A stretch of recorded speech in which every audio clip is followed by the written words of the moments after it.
So baby, come and get it right now, now, now. I can take you higher than la la la. I'm bad for your love, but I'm your cigarette. Hey guys, welcome back to my video. This is a simple meal and it is chicken flatbread using some leftovers. So what I have here is some water, half a teaspoon of sugar, 3 cups of flour, but for the starter that we're making now, we're going to be using half a cup of flour, and then 2 teaspoons of salt, or you can do less if you want, and then some oil. So what I just did there, I put in the sugar, the salt, and no, I put in the sugar and the yeast, which I actually forgot to mention, but I used about 2 teaspoons of yeast, and I just put in the yeast, the water, the warm water, and the sugar, and then I added the half a cup of flour, and I'm just putting it over warm water so it can bubble and form this sort of bubbly, weird looking mixture.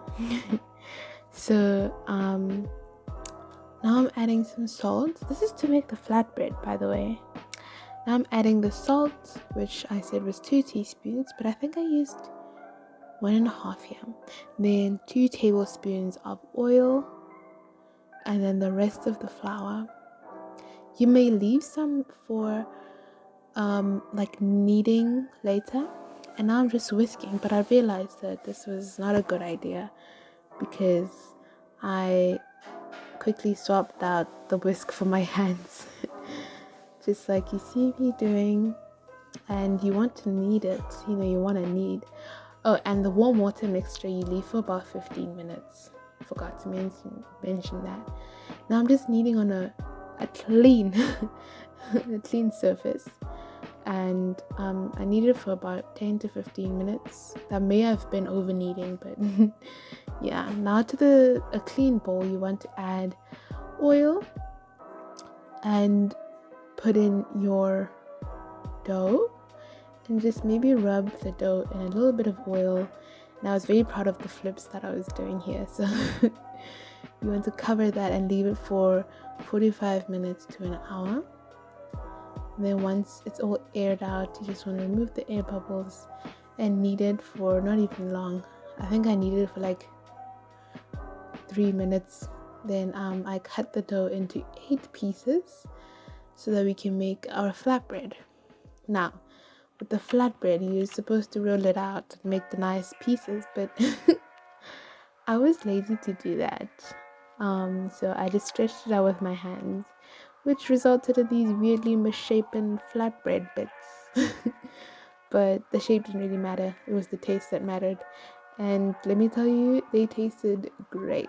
And I felt like an Italian pizza maker while doing this with my hand. I don't know why. So maybe like a few minutes in, you want to just check if it's not burning. And at this point, you want to have your stove on medium heat so that they don't burn, but they also don't take forever to cook.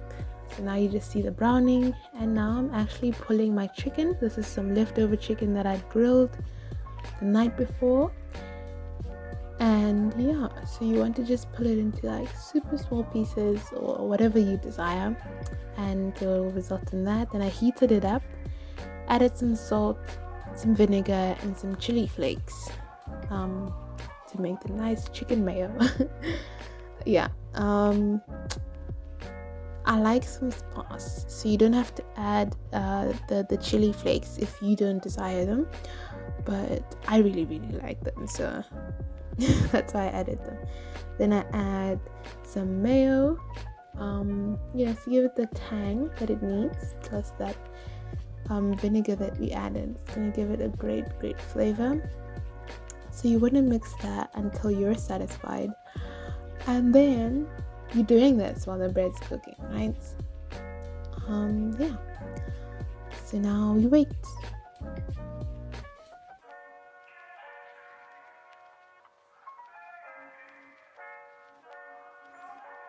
I couldn't resist. I had to taste it. So now we're putting our chicken onto our flatbreads. I like mine a little bit like burnt, so hence the black dots there. Yeah, but you know, I like it that way. And you don't always have to do chicken with these. You can do it like garlic bread vibes. You can do it for anything. I think I only had garlic bread in mind, so maybe something else like I'm not sure about nachos actually, if you can turn them into nachos, but I'm pretty sure you can. So I'm just filling those with the chicken, and then I had some leftover mixture from the night before that was made from beans, onion, tomato, green peppers, and chili flakes, I think. And then yeah, these are canned beans, and I don't know the name, but yeah. And then I drizzled some mayo on top. I know it's a very ratchet way of drizzling mayo, but you know, we use what we have. And this is the full meal. Fill. Yeah, I hope you enjoy, and don't forget to like, comment, and subscribe, and I'll see you in the next one. Yay! This is it. Anyways, bye. Have fun. Enjoy.